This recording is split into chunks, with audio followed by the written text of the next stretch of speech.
Progress. All right, welcome again, everyone. My name is Christina Cow. I'm the director of the Alliance of Healthcare Unions in Hawaii, and I also have responsibilities over national benefits. So the reason why I'm here today, and I've done these presentations now for OFNHP, actually several throughout the last 2 years. I recall I was in Portland on campus at the very start of the pandemic, and now I think I've offered these maybe once or twice previously via Zoom. And so in any case, today we are going to be going over your retiree benefits, and the format of today's presentations pretty similar to if you've been to mine before. About 90 minutes for presentations, about 20 minutes for Q&A at the end. And you can put your questions in at the chat. I typically go over a roster of many questions at the end of chat. If you do put something in the chat throughout the presentation, I'll do my best to take a look and answer it if it's possible to do so at that time. So we are in the Zoom platform today, thanks to the new world of all of us doing internet virtual meetings. And so if you're kind of new to this will be a good chance for you to get familiar with it. But we will go over some basic functions. So if you hover maybe above at the top of your screen or below, you should see this participant panel pop up, and that is where you will find a lot of your controls, including going on video, using mute, using chat. So just to point a few things out, if you click on the icon of people, that will show you who's in our presentation, our workshop right now. And then of course that diagram with the little chat function will allow you to put your questions. Also, you can choose a particular participant to actually chat with. So let's try this out. So clicking the participant icon, and I hope that hasn't changed. You might see some non-verbal feedback icons like raise your hand, a green check mark. So for me, I actually have to go to the three little, I think, dots that say more, but why don't we try this out? Why don't you try to put your hand up? So clicking the icon in which you can put your hand. Great. And so sorry, for me, just to be clear, I click the participant icon, and then you might see at the very bottom of that window, there's three little dots.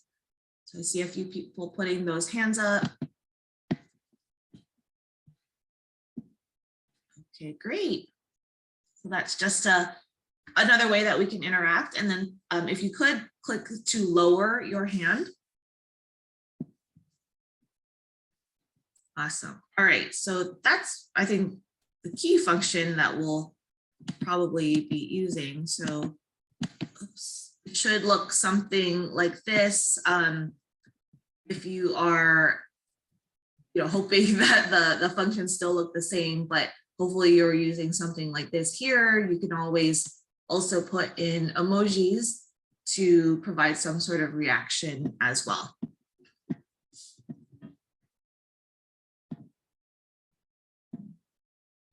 Okay.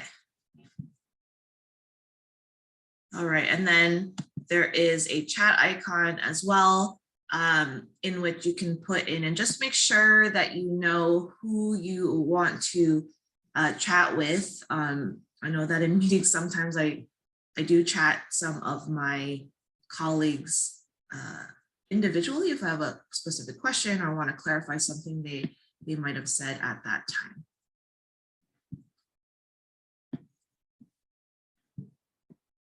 Okay, great. So, all right. So welcome to Zoom. I think those are the key functions that you'll be using. So to come back to our presentation today, the objectives of today's workshop are for you to learn about changes to Retiree Medical, our wins as well. And I also will be going over these 4 key components. So Retiree Medical is really the biggest part of today's presentation. Also going over your sick leave HRA, then your defined benefit or your pension plan, and finally your defined contribution plan.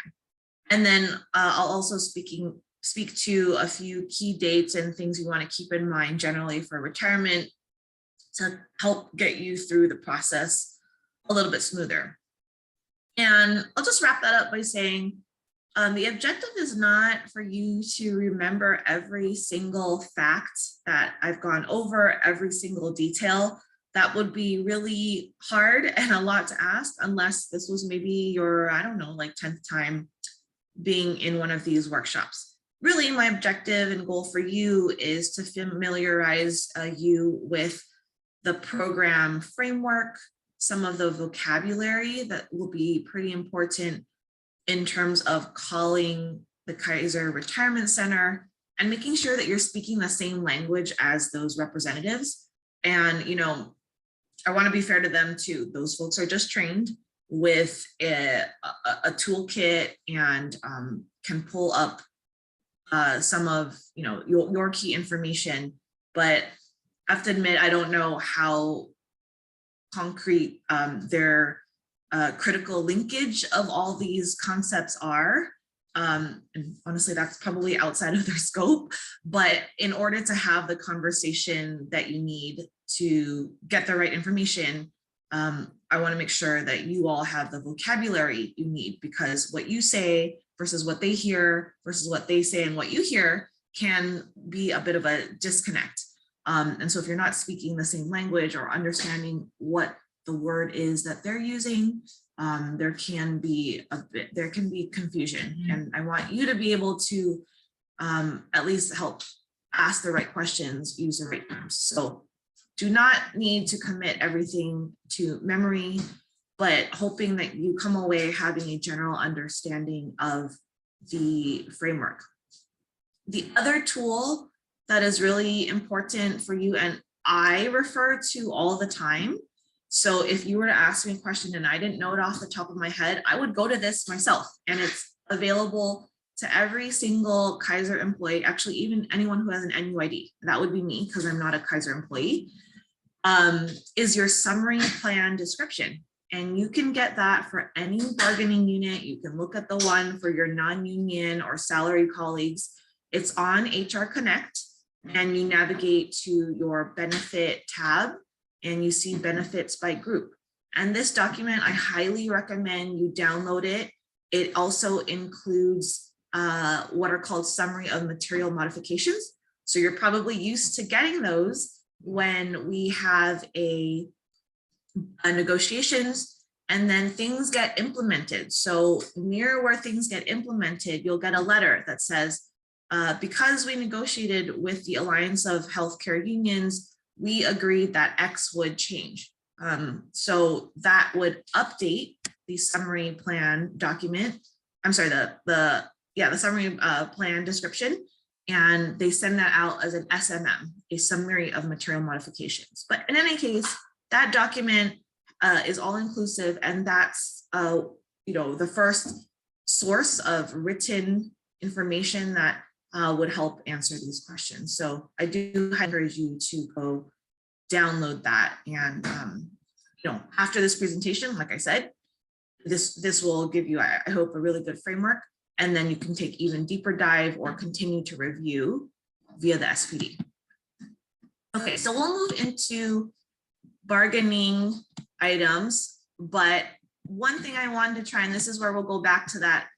Actually, we'll do that later. So just to set us up, I want to remind folks that every time we go into national bargaining, we have a couple principles that guide the work that we do and our discussions. And so we always want to make sure that we continue to preserve affordable, high quality health coverage for our Alliance members, and that we continue to lead the industry in benefits. We're very proud of the benefits that we have, both active and retiree medical, and we are keeping the standard high for the industry. And that is a big deal. We are, we work for a very large employer. And for those of you who were here last year, you do know that we had a really, really hard fight, what with this huge push for a 2-tier wage structure, et cetera. Additionally, we have over 50,000 members, many different unions and locals, with OFNHP actually being 4 bargaining units, and those benefits can be different across all of our bargaining units. So even within a region, even within one union, OFNHP, for example, there can be variations. And so where we can, we want to standardize our benefits. And then, of course, for those who have less generous benefits, raising the floor so that we make sure that we have a high standard even at the lowest point. And hopefully it's really not that much variation, but wherever there might be variation, making sure that that is still a high minimum standard. So moving to retiree medical, which will be our first topic today. So by show of hands, let's go back to your raise hand function. How many of you have 15 or more years of service?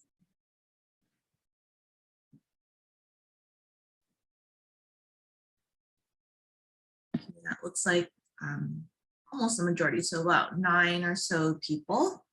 All right, and please lower your hands.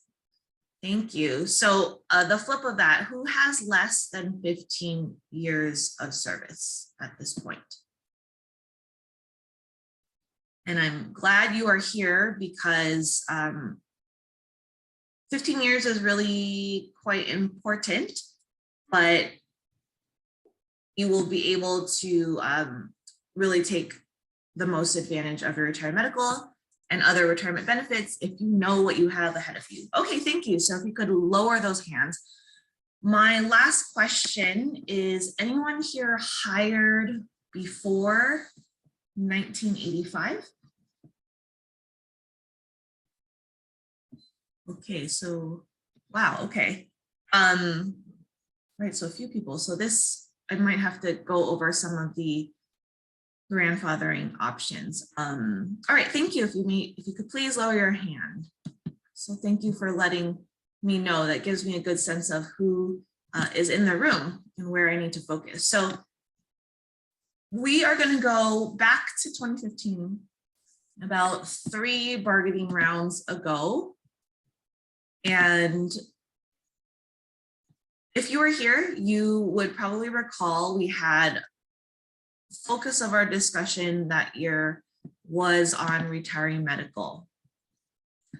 And there was a large plan design change in which we moved to the Kaiser Permanente Senior Advantage Plan, which is going to be the bulk of my focus for this part of today's workshop. But one of the things that definitely did not change was the eligibility requirements. That's why I asked who was in the room. So in terms of eligibility, there's 2 ways that you can become eligible for retiree medical. So one is, which is a standard rule across Kaiser, is retiring at age 55 with 15 years of service. And this question came up in the last workshop, so I'll just briefly touch. When I say retire, what I mean by that is really terminate, you're ending your career at this point in time with Kaiser. You're severing from the company. Have you left with at least age 55, 15 years of service? Whether you go on in the rest of your years to establish your own business, work at another hospital, do something else where you're still, quote, working and not, quote, retired, that is fine. There's no, Kaiser will not be checking up necessarily on your employment status. So what I mean is when you've left Kaiser, Are you age 55 with 15 years of service? That's really important.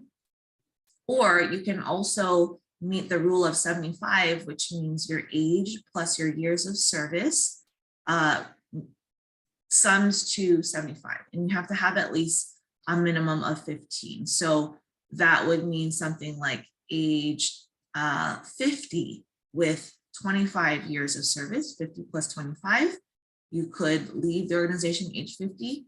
You've met the rule of 75. You will be eligible to receive retiree medical at age 65. And I know I said a lot in that you probably have questions about. I'll definitely make sure to go over. Big question, I'm sure, is, well, if I leave at 50 and I'm not eligible to 65, what does that mean? And is that what you said?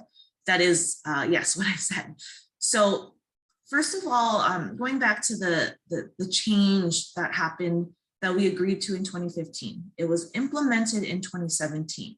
So you probably had colleagues who were near retirement and were thinking, do I retire in 2016 and I keep the old design? And in Kaiser's terminology, they call it traditional retiree medical. Or do I leave 2017 or later, knowing that the plan will be different? And I'd actually argue better in some cases, actually most cases, to stay till 2017 or after. And that 2017 or after plan, Kaiser calls the modified retiree medical plan. So that's the one that features this Kaiser Permanente Senior Advantage Plan, KPSA. I'm going to refer to it as KPSA. And Kaiser in their marketing world might call it the street or individual or public plan. And KPSA is essentially the Medicare Advantage plan for Kaiser. And Medicare Advantage meaning, private insurers provide a Medicare plan where individuals who are Medicare eligible can basically port over their Medicare benefits to that individual plan, that private insurance plan, and it gets you some additional benefits that your federal Medicare does not. And so every health insurer has this. Kaiser's product, Kaiser's Medicare Advantage product, is this KPSA or KPSA. That's what they call it. So anyone can sign up for KPSA. So if your neighbor, your parents, other family members are Medicare age, Medicare eligible, they are eligible to sign up for this plan, just like anyone else, just like anyone on the street, anyone in the public, right? So it's an individual plan. And I'll emphasize, what does individual versus the opposite or group plan mean? But in any case, anyone Medicare eligible can consider and enroll in this plan. The benefit that we have negotiated for our Alliance retirees, there's two of them. So the first is a health reimbursement account that is established for you and based on your years of service. So that's credit that you can use toward your health expenses that will defray the cost of your expenses for your KPSA plan. The second, I'm sorry, I didn't really update this, is a subsidy for the retiree, you and your spouse, when you are Medicare age, and that increases 3% a year per our national agreement. So have old numbers, 2020 for Northwest, it was $36 at the time. I imagine it's probably closer to $40 at this point in time, maybe $39. So that subsidy is available for you when you're Medicare eligible and your spouse when Medicare eligible. I'm saying Medicare eligible a lot of times because the other key concept that you need to know is, once again, this is a Medicare plan. You must be Medicare eligible to enroll in it. Otherwise, you cannot be in a Medicare plan. The last thing is the HRA, the health reimbursement account. There will be a $10,000 reload when the retiree turns 85. And I might have forgotten to mention, your HRA, based on your years of service, you will get $2,500 per year of service. So as we said, the minimum years of service you need is 15. If you multiply those numbers together, everyone's going to leave here, if you've met the eligibility requirements, with an HRA of $37,500. And there's no cap to it. So if you have been working here for many, many years, you can continue to increase that HRA. So a note here. So this does apply, maybe, I think, to those 3 people, and I haven't asked a whole lot of questions, but if you are hired before 1985 and you did not have a break in service, you've been here continually, that means that you're probably very highly likely what is termed a grandfathered employee. So grandfathering means that you were hired before a certain date. That puts you in a different category. So if you were hired before 1985 and you are truly grandfathered, that means you didn't have to make a decision in 2016, 2017. You were continuing to work here and you would be in the traditional retired medical plan. That modification, that change from traditional to modified retired medical did not affect you if you were hired before 1985. And I will go over more grandfathering. So for those who raise their hand, you can kind of tune out now, but I will come back to grandfathering. But I want to be very clear that for the most part, this modified program that I'm talking about won't apply to you. And you hopefully understood that, because that's probably why you're still working here. All right, so next. So yeah, I'm going to go into more detail. I just gave you sort of the highlights, but for the modified retired medical benefit, these are folks, once again, not grandfathered, who are retiring after 2016. So again, your coverage begins at Medicare eligible age. Honestly, that's the case for those who are grandfathered. So Medicare eligible, typically that's your age 65. But I do say Medicare eligible because you could become eligible with a disability. So you might not actually be 65, but generally speaking, folks are eligible at 65. So again, when you're Medicare eligible, the copays in the modified retired medical benefit are literally the copays in the public KIPSA plan. And we will go on a webpage to look at them to see exactly what they are this year. The difference between the traditional and this modified version is, again, the modified version features the public plan. We as a union do not negotiate the design of the public plan, unlike how we negotiate the design of your active plan, which I think you guys are more familiar with. So whatever the copays are in the public plan, that's what they are. We don't touch that. Our job is to make sure that we help defray and potentially completely cover the cost of that public plan, whatever the cost may be. So if doctor's office visits go up to $30, $50, I mean, that's terrible, health policy. But if that were the case, our job is to make sure that we've gotten a robust enough HRA that you use that HRA, that credit, to apply against your expenses, and that those expenses never have to hit your checking account, your own private savings, or using your pension or whatnot.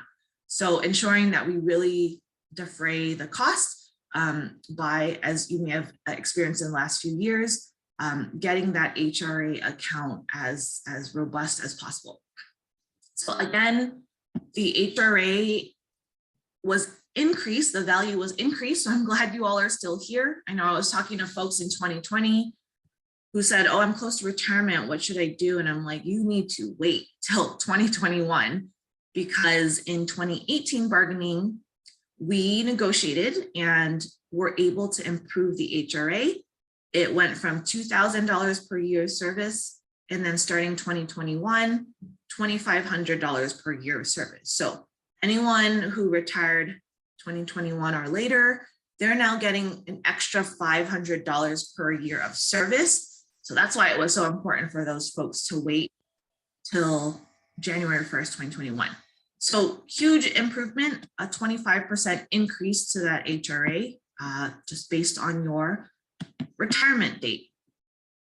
And the second item is the premium subsidy. So that premium subsidy in 2018 bargaining was eliminated for new hires starting in 2021.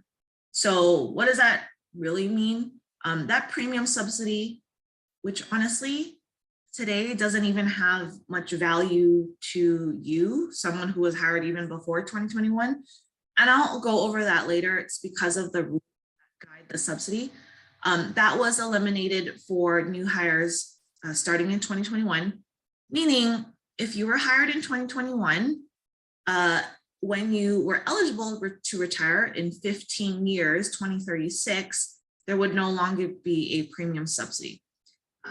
So we were comfortable negotiating that because, one, we were able to get this improvement to the HRA nearly immediately, right? We're talking about being in 2018. We're going to get $500 extra per year of service starting in 2021. As far as the new hires,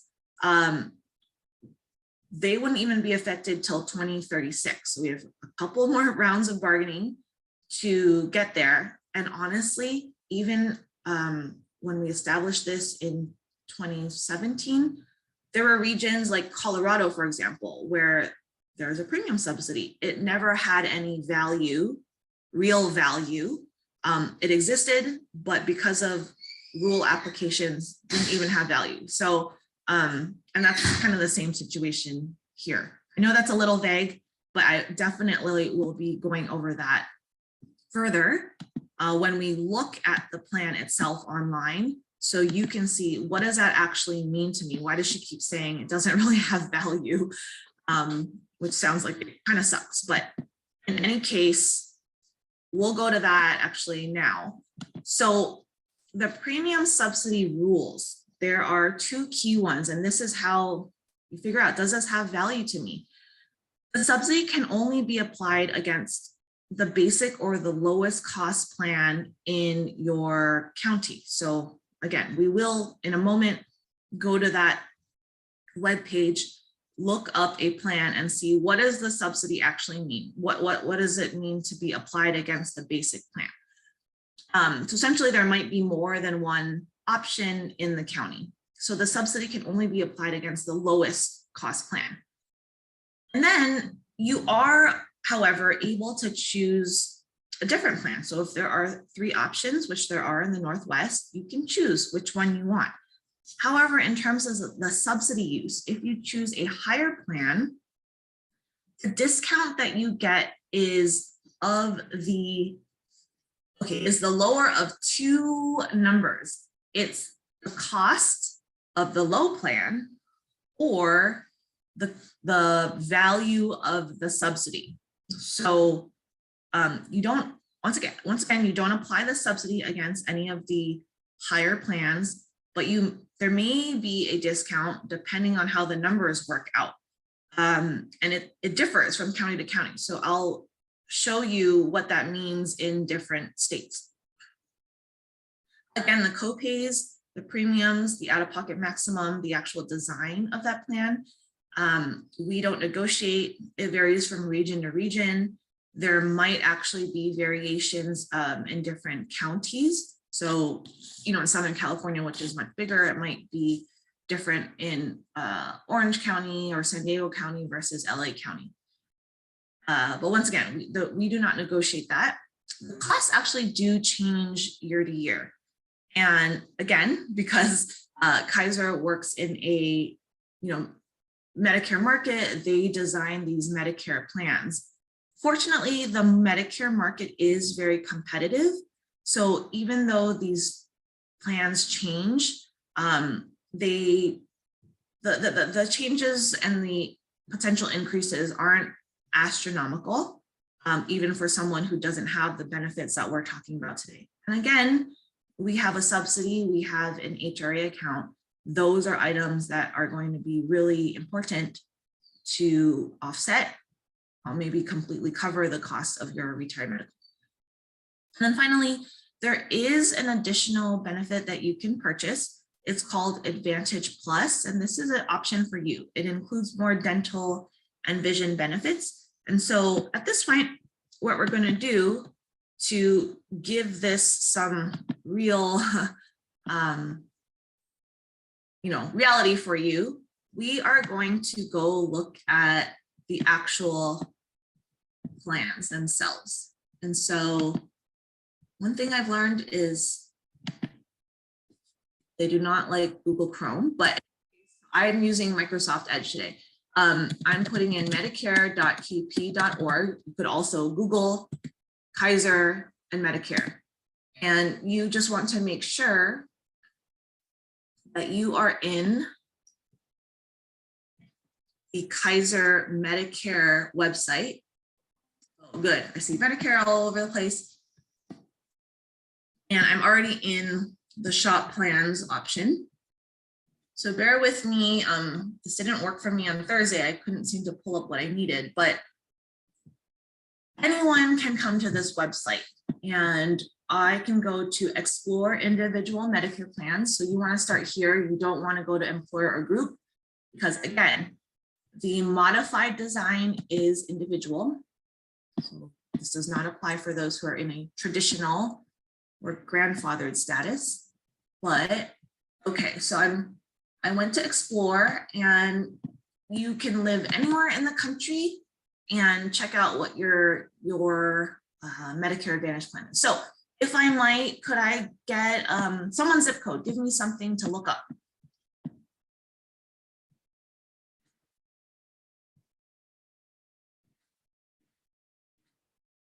Someone could put in chat. Thank you, Deborah. So 97013, I'm gonna put, okay, Clackamas County. All right.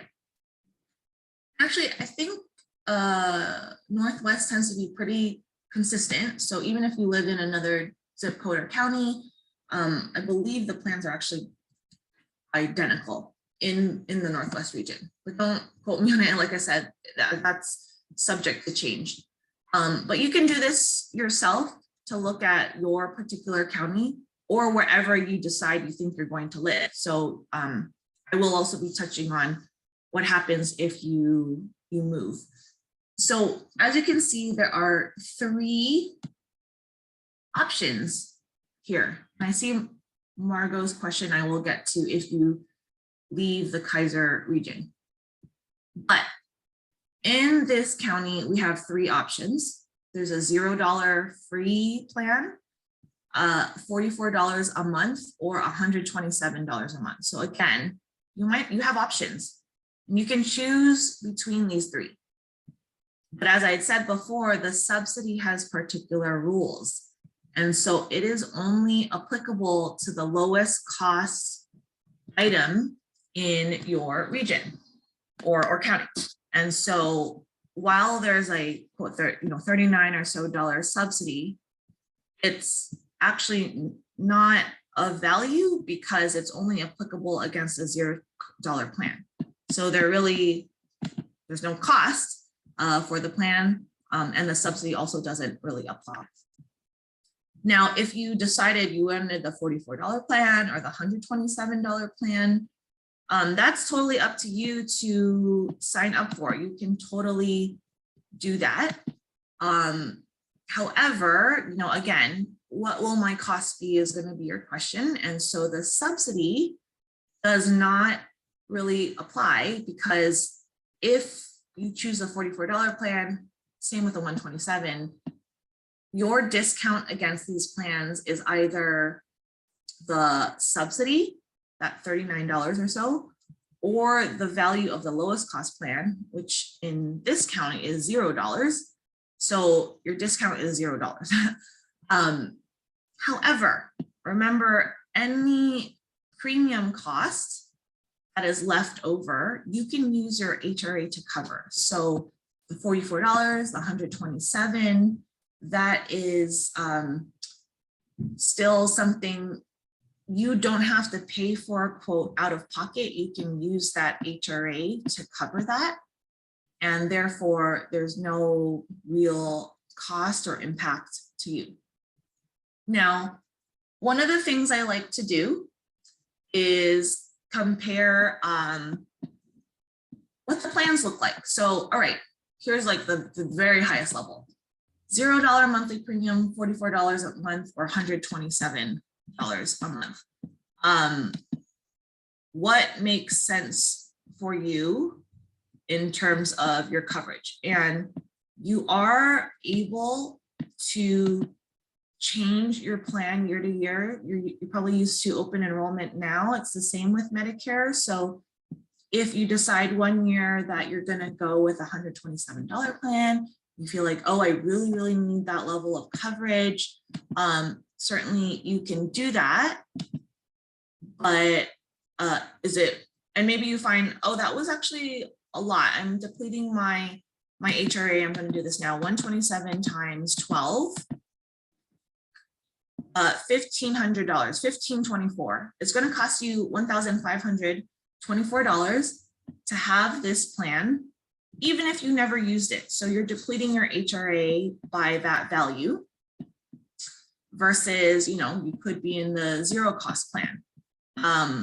One of the things we'll take a look at though is what does it mean to really be in these different plans. So the first thing I look at as to give me a quick idea is the annual maximum out of pocket. So I think that's really important to look at because if you have that really, really bad health year, this is what's really protecting you, right? So I know one of the concerns is with the HRA, that's not indefinite money. I'm going to run out of that money.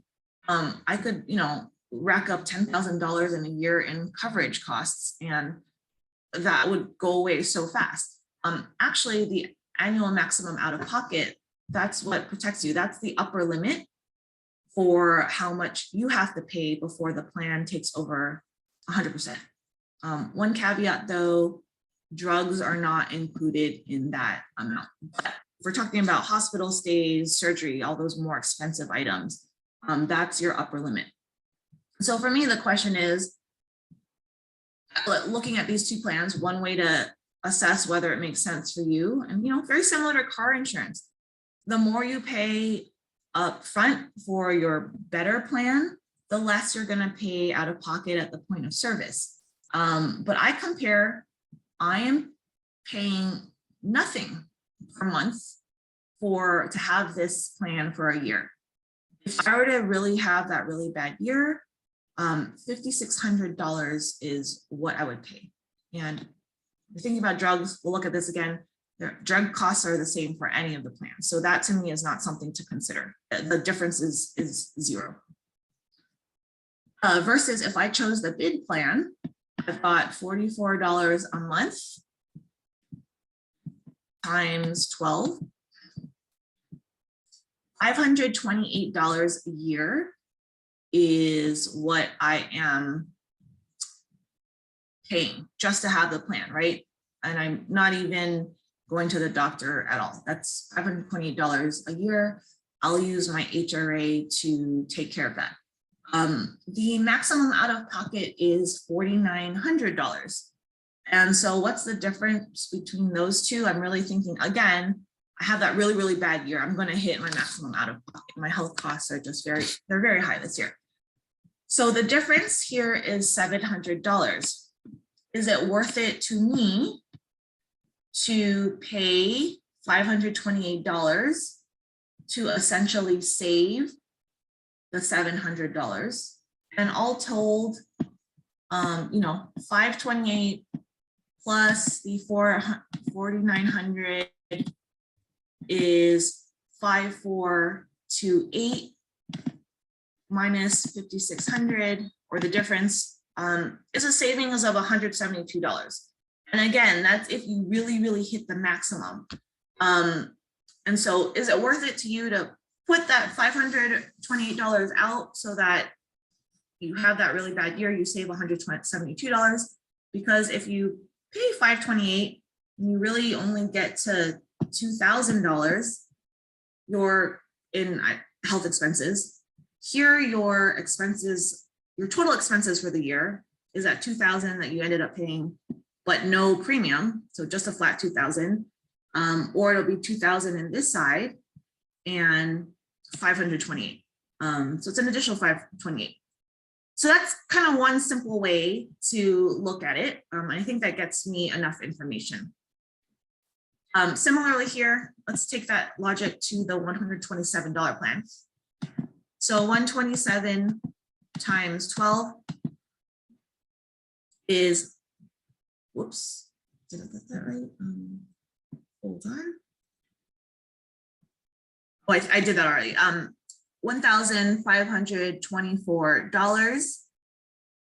And your annual maximum out of pocket is $3,000. So in total, if you had that really bad year again, your maximum calendar year cost is the sum of that, $4,524. Again, I hope you're not scrambling and scribbling. I'm trying to provide the concept of how I might look at this.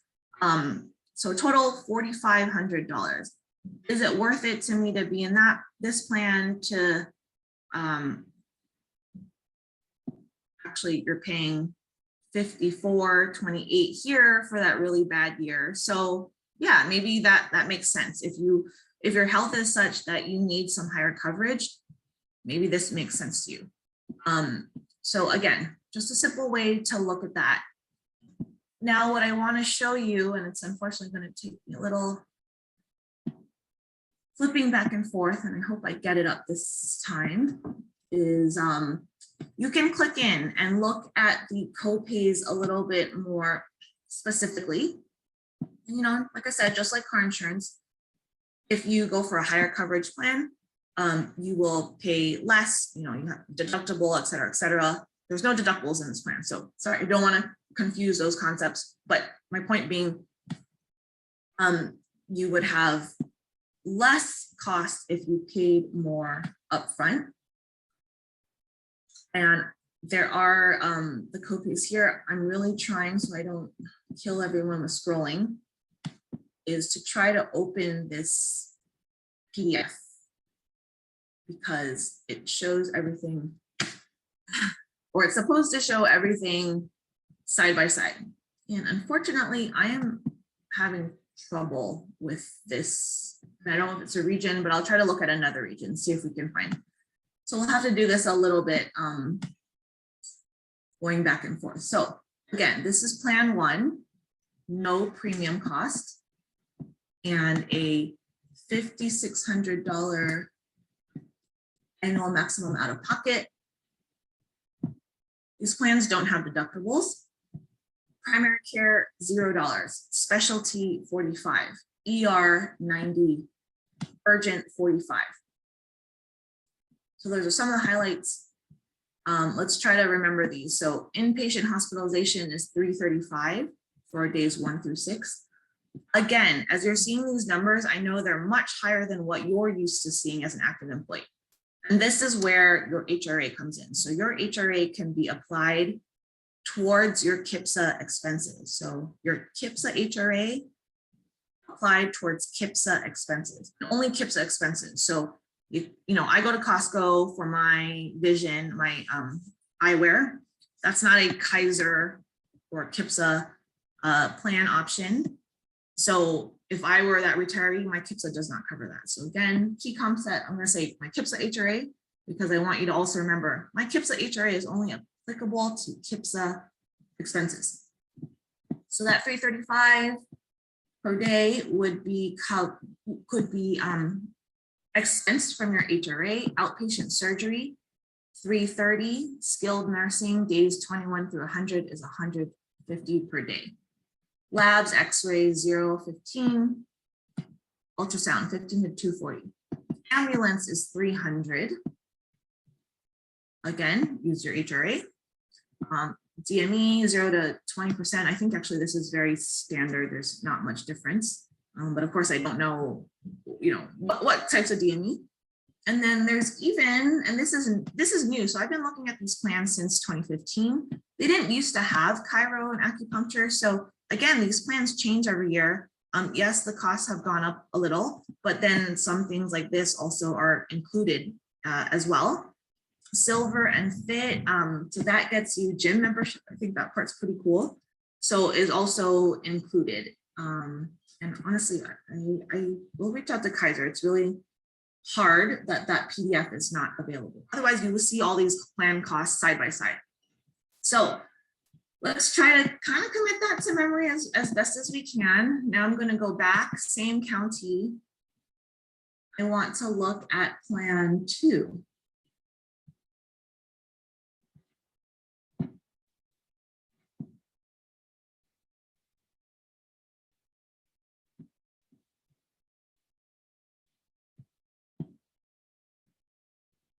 Okay. All right, so plan 2, oops. I'm sorry, I'm going to change plans. I want to go back to the format in which I could see more of the details. Here.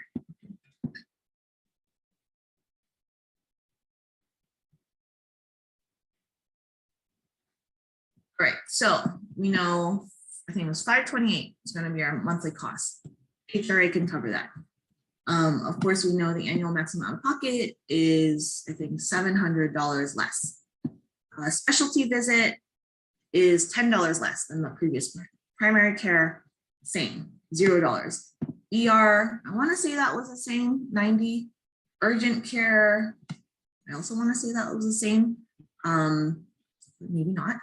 So inpatient hospitalization, that's different, right? $285, I believe the other plan was $335. So we're talking about a difference of $60. Outpatient surgery, $225. I want to say plan 1 was in the 300 range as well. And then here, $50 per day, days 21 through 100. I recall it was over 100 for skilled nursing. Labs and x-rays, I want to say 0 and 15. So basically a $5 difference. Ultrasound, 10 to 150. That might be, you know, have some more difference. I want to say it was more like 20 to maybe 200. DME, again, 0 to 20%.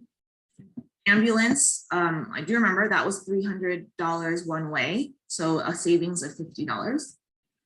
And acupuncture, all these items was $20 in the prior versus 15. And so again, all these costs, like I said, if you have 3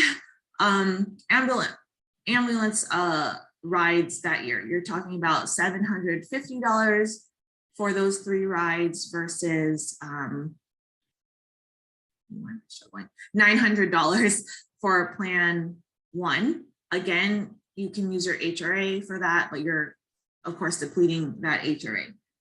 So the big point I'm trying to make is your premium cost should be factored into your expenses, your total expenses, not just the cost of these items. And then again, that maximum out of pocket protects you. But then, you know, if your utilization is very low and you're mostly doing primary care, which is 0 in both plans, you're doing prescriptions, which are the same. And unfortunately, I cannot even show you. Then there might not be, you're not saving a whole lot, but you are paying $528 per year. So just to keep that in mind. Again, you can change your coverage at open enrollment every year, depending on what your health coverage needs are. Your spouse also has the option to be in a different plan. And I should say your Medicare eligible dependent. And I will definitely go over dependent benefits. But what I do want to share, and I saw this in chat, is if you move out of the county, whether it be a Kaiser or non-Kaiser region, what does your retired medical look like? So you have coverage in both cases, but they're going to be different in that if you move to a Kaiser County, Kaiser coverage area, you take your subsidy and you take your HRA that goes with you wherever you decide to relocate in the country. However, if you are in a Kaiser service area, you can only use your benefits against a Kaiser or KIPSA plan, Kaiser Medicare Advantage plan in that county. So let's go to where I live. I'm actually on the East Coast, I'm sorry, West Coast right now in California, but I'm based in Honolulu. And so let's say you move here to Honolulu. Again, this is county based. So if you were to move to Maui or Big Island, those costs are different. So here in Honolulu, there are only two options. There's a $59 option and there's a $163 option. So again, we do not negotiate these. The plan is such and based against the Medicare competition in the market. And like many things, everything in Hawaii is more expensive. So a $59 plan with an out-of-pocket of $75.50. So this is the upper limit. Once you hit $75.50, the plan takes over 100%. The other option is a higher plan of $163 and a maximum out-of-pocket of $5,100. So let's talk about the subsidy, because the subsidy actually does have application here. Again, the subsidy can only be applied to the lowest cost plan. So let's say the subsidy is like that $39. I'm applying it here. That means it does have an effect. 39 against this 59 leaves me a difference of $20 per month. I can use my HRA to cover that additional $20. Let's say instead you move here and you decide I want to go for this higher plan. Is there a discount that would be available to me? Yes. And the rule again is the lower of the low cost plan or the subsidy. So in this case, the value of the subsidies were $39 or so would be discounted against this higher plan. And then you use the difference of your HRA against the rest of it. So depending on where you move, that subsidy might have some value to you. Now, if you move to a non-Kaiser region, so let's say you move to Arizona, you definitely can use your benefits. Your subsidy and your HRA can then be applied to any other Medicare Advantage plan in that area. So the only way in which you can use your benefits against a non-Kaiser option is if you live in a non-Kaiser service area. You literally don't have Kaiser to choose from. But if you do have Kaiser, then you must, well, in order to get access to your HRA, to have that subsidy, you must apply it to the Kaiser plan. I hope that answered that question. And we didn't get to see Advantage Plus because that PDF was not coming up, but I believe it's $44 a month. Additional, I know there's additional eyewear benefits, hearing aid benefits that can help cover those costs. And then of course your HRA can be applied against it. All right, so next item I wanted to talk about. So when I talk about changes, now we're going to the Northwest Active Medical Plan. So this is already in effect for you all. So active meaning you're an active employee of Kaiser, not a retiree. In 2021, national bargaining, we knew this was a problem from 2018, but you folks are paying both your doctor's office visit of $10 and then going to get your lab or your imaging. And that was another $10. And that was not our intent when we moved to the $10 plan. And so that is something we got fixed this year. So when you go to the clinic and you have the doctor's office, then they refer you to go get your lab blood drawn, etc. You shouldn't have to pay an additional copay that's covered in your doctor's office visit for that day. Of course, I think if you get a referral over the phone or by email, and then you decide to go in, then they would probably charge you at that point. But we wanted to make sure that that duplicative item issue was resolved. And that is estimated at over a $1.2 million savings for all our Northwest members over the life of the contract. So very excited to have that finally resolved. And I wanted to touch on the Northwest Active Medical Plan because now we're going into the dependent benefit, and that is going to feature basically the quote active plan. So if you have dependents, how are they covered? So first key point fact, if you want to write this down, I think this is important. You, the retiree, are the flip switch on the whole retirement benefit.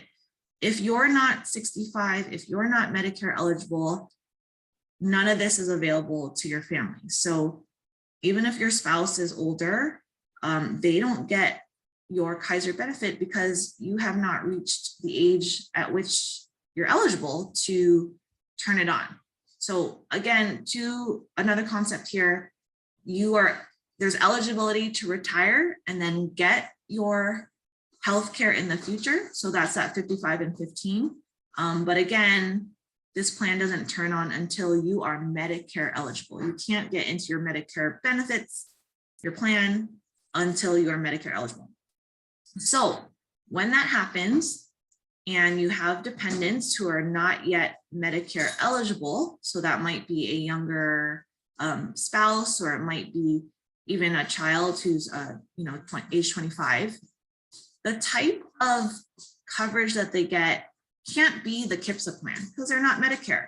So what they will be instead in is a group plan that mirrors the active plan at the time of their enrollment, not when you retired, not when some other when you're 65. It's when they enroll. So what does that matter? So if they had enrolled last year, so that would have been 2021, they would be in a plan in which that extra $10 lab copay would still be in place.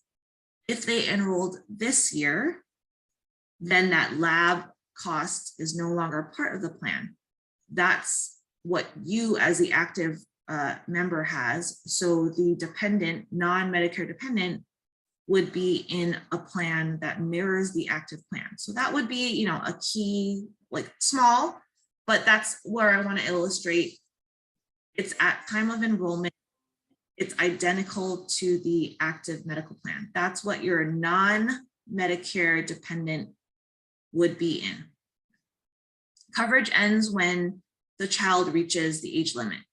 And then, so what happens when your dependent is Medicare eligible? So right before I go to that, folks who are grandfathered, please tune in again, because I want to touch really quickly on your plan. So your plan will also be that it's the same concept. When you enroll, when you're 65, your plan won't be that KIPSA plan. It will be the plan mirroring the active plan at the time of enrollment.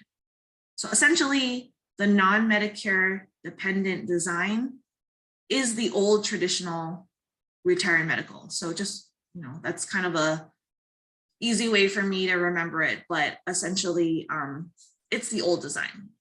Once your dependent is Medicare eligible, and I'm coming back to those people who are not grandfathered, so now your spouse is also 65, they will become part of your KIPSA plan. So they will also have that premium subsidy offered to them. and they will also have access to that HRA. And so they'll also be able to reimburse themselves with that HRA.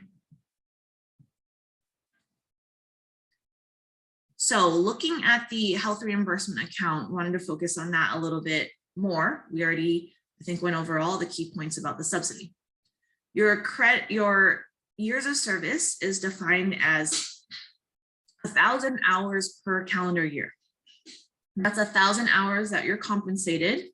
So your sick hours, your vacation hours, you're not literally working in your department during that time, but those all accrue to get you those 1,000 hours. Again, it's $2,500 per year of service, retiring 1/1/2021 or later. You can use your health reimbursement account against KIPSA related expenses only.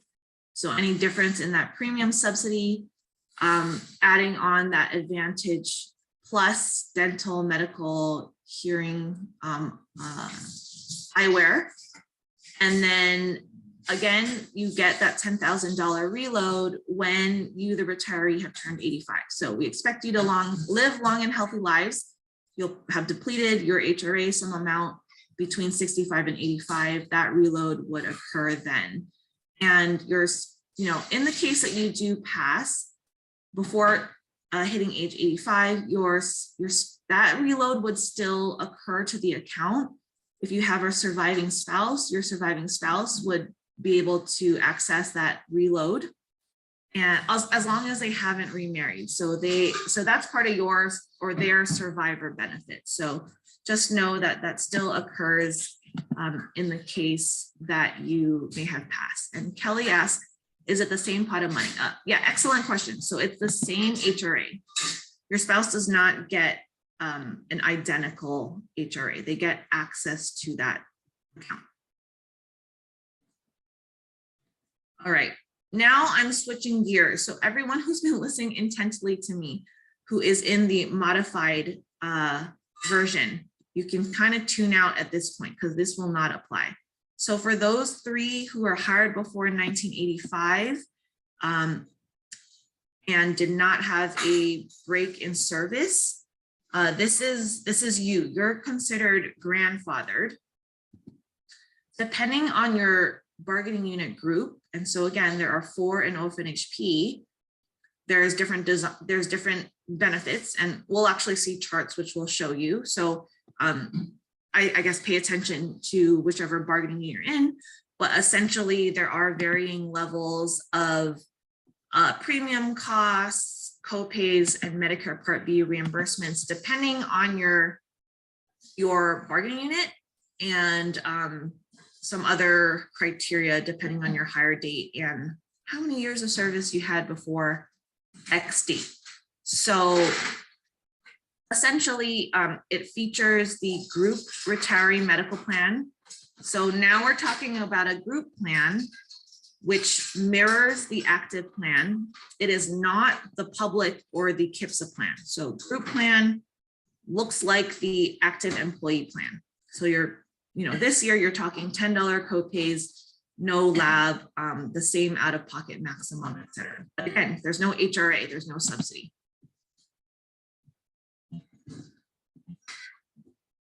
Additionally, most retirees, because I'm going to guess most people are not so old, are still working here, that they have the most rich benefit, but you're in a tier in which you will pay 30% of your cost share of the premium. So I do not personally know right now the cost of the retiree medical plan, but when I looked at this back in 2015, the then group retiree medical plan was over $400. So you're talking over $100 a month to pay for that 30%.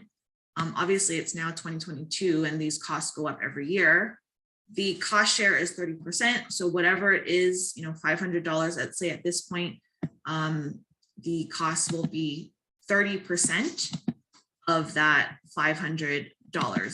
So let's just use that as an example. Hopefully that'll help actually give us some context. So for those, like I said, who are grandfathered, you're paying 30%. 500 times 30% is 150 for one person, times 12 is $1,800 for that coverage. There's no HRA, so this is actually coming out of your own savings, etc. I guess the trade-off though is you know what your copays are going to be. Those don't change year to year. Whatever you enroll in, that $10 office visit. The other, I guess, key is hospital admission for your active medical plan this year, $100 per admission, not per day, per admission. And then much lower out-of-pocket maximums as well. So just know that that's the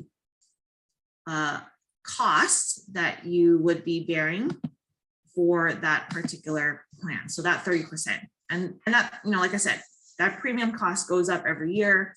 Your amount that you pay for 30% does not change. So the percentage doesn't change, but the total value will. So 30% for you, 30% for your dependents as well. All right, so what does that mean? I'm gonna get into the actual bargaining unit itself. So dental tech, ONA and RN units, depending on your hire date, and then when it says pension eligible with 15 years of service, essentially that means were you 55 with 15 years of service as of these particular dates, you might be in this particular area, which I'm going to guess most people are not, because that would you'd be very far up in your years. But hey, there might actually be a couple. If you're hired before a 1/1/85 and you're pension eligible after 96, so were you not yet 55 at this point these years for your particular bargaining unit, then you'd be here in the lower row. And essentially, were you 55 by that date has a really key difference. So folks who are much older have no cost share, so no 30%. Like I said, it's probably very few and far between, if anyone's still in that bucket. And then, oops, sorry, if you were not yet 55 in 96 or 97 or 99, then you are part of that 30% cost share group. So really that's the group I expect for anyone hired before 1985 would be in. For pros and labs, lab pros, I should say, hired again before 1985, qualified for immediate pension before 1/1/97. So the difference is depending on whether you were or weren't before 97. The folks who were, again, who would be, way up in their years, they would get their medical immediately. And those who were not yet that age in 97 would be getting their benefits at 65. Another item is the Medicare Part B reimbursement would be the full amount for those, like I said, few and far between, if any, left, versus you get a portion of your Medicare Part B, $43.80 reimbursed. And then also, I think this is another tier of folks, depending on when you were salaried, you would have the 30% cost share, that's the same. And then again, difference here being when you get the actual benefit. So that's for those, like I said, who are only hired before in 1985. I did see a question in the chat. I think I'll refer to it now regarding the break in service. And so I want to be clear for I'm sorry. So those folks who were hired in 1985 or prior, I should say, those are grandfathered folks. And if you had a break in service, and I forget what the rule is for Northwest, different regions have different amounts of time. Like some are as few as you've been gone for 6 months, you come back in month 7, your hire date is now recalculated. And actually that makes you no longer grandfathered. In I think Southern Cal, it's actually 2 years. But if you've had a break in service, you may not be grandfathered after all. If you left the organization long enough, they may have, upon your next rehire date, you might have a newer, more recent rehire date. And so depending when that was, you may actually not be grandfathered. So that's kind of important. That's why I sort of stressed the easiest is if you've not had a break in service. But Barbara did ask, if you have a break in service, are your previous years counted each rate? So yes, actually, so this is applicable to everyone. It doesn't matter when you were hired. If you had a break in service, your years are counted. So the break in service, what it does is it adjusts your hire date, and your hire date is what is applied to figure out if you are grandfathered or not. But you definitely will continue to get all those years of service. So that's a great thing. Doesn't mean that the clock resets. You already spent 10 years at Kaiser. Oh my God, I had a break in service. I don't get those back. No, actually, you do have all those accrued. But if you were hired before 1985 and you were grandfathered then, if you had a break in service that was long enough, your hire date may no longer be 1985 or previous. So just wanted to share that, but great question regarding break in service and years of service. You continue to get those years of service. And so you might have, this is pretty typical of people's careers. Maybe you came in as a medical assistant or a CNA. You left the organization, you went to get more schooling. Now you're in a different career or job, I should say, and came back to Kaiser, but you would still have those years of service. So in terms of retirement, so everyone, this applies to everyone, grandfathered or not. Before you retire, or you're thinking about retiring, call the KP Retirement Center, and I'll have the number later, at least 90 days before you want to retire. So if you're saying, I'm going to go out on November 1st, make sure to call them 90 days in advance to start your retirement process. That's them ready to, have you terminate from the organization. Additionally, everyone, now this is just Medicare. You sign up for Medicare Parts A and B at medicare.gov. And actually, I will show this to folks. This is just part of being in federal Medicare. If you are no longer an active employee, you are no longer if you are no longer covered by an active employee plan. So you're no longer working, you're no longer covered by a spouse who might be working and have a active medical plan. So you need to enroll, right, I just want to go to the website. Okay, you need to enroll in the Medicare Part B. That's your hospital insurance. And this part, everyone who's Medicare eligible will pay a premium cost, which does change every year. It's federally regulated, but 2022, I'm here at the medicare.gov website. It will be dependent on your income. And so they do a 2-year look back. So if you are enrolling in Medicare Part B this year, how much you pay will be based on your income in 2020. So the amounts are shown here depending on your tax return. And if you earned more, you might pay more. That's called the income related monthly adjustment amount, IRMA. And so this is your Medicare Part B payment. What I understand is you can have this come out directly from your Social Security check, but just know that that is a coverage, a cost.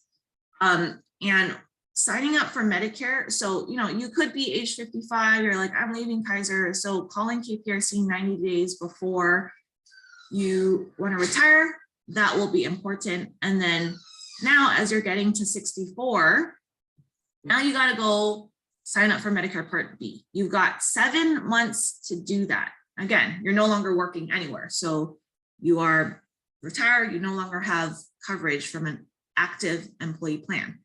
You have 7 months. You have the month of your 65th birthday. You have 3 months before, and you have 3 months after. So that's your 7-month period to sign up for Medicare Part B. Again, if you're like my mom, she's actually still working past 65. She's covered by an active employer plan. She does not need to sign up for this, but once she's done, she needs to do that. And the reason why I emphasize those 7 months is because if you fail to sign up within those 7 months and you are not an active employee coverage, they will assess additional 10% for the rest of your life. So these monthly costs that you're seeing, you're actually going to be paying a little bit more for the rest of your life. So that would be unfortunate. So just trying to make sure you do it at the right time, then you don't have any additional costs. So once you've done that, now you've got your Medicare Part A and B, you actually want to port over your Medicare benefits to Kaiser. So I think Kelly actually is saying this. Failure to maintain and assign all Medicare benefits for which the retired and dependents are eligible will relieve the employer from its obligation to provide employer-paid retired medical benefits. Oh, okay, that was from the contract. So that, yes, I was going to say it's a very technical way. Essentially, if you don't assign your Medicare benefits Part A and B to Kaiser, then they don't recognize that you're a Medicare eligible person. And they're going to charge you and provide you coverage as if you're a 65 or 66-year-old individual, which at that age is going to be very, very costly plan. So you won't be in the individual Medicare plan. They don't recognize you as Medicare eligible. And so just behind the scenes, just so you know, when you assign your Medicare to any of these health insurer plans, they essentially get some Medicare reimbursement. There's coordination. That's why they can also offer these plans at lower cost to you with more minimal copays. But if you don't do that, then they don't recognize you as a Medicare plan. They recognize you as a 65-year-old who probably has some health conditions that's going to be very expensive to cover, and therefore the plan will be much more expensive. So you'll know right away if you haven't assigned Medicare to Kaiser, but you definitely need to do that. All right, so I think that's the second bullet here. You assign Medicare, then that'll get you the process of being in a Medicare plan. Honestly, it's the same, it would be a similar process for your parents who are Medicare eligible. They get their federal Medicare, then they need to port it over, coordinate it with the private plan. So just to wrap up here. So again, that 2018 bargaining effective now, we got your health reimbursement account to increase 25%, that additional $500 a year. And from what I last checked, our average years of service at Kaiser is 24 years. So that gets you an average improvement of $12,000. How do I get that number? It's the improvement 500 times your years of service, 24 years. And I think I saw this question in chat again.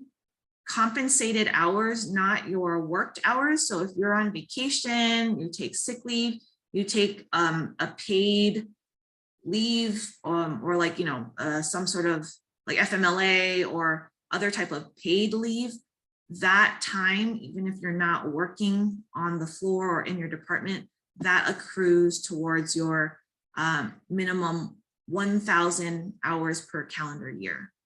And so getting that 15 is really important to ensure that you get your retiree medical.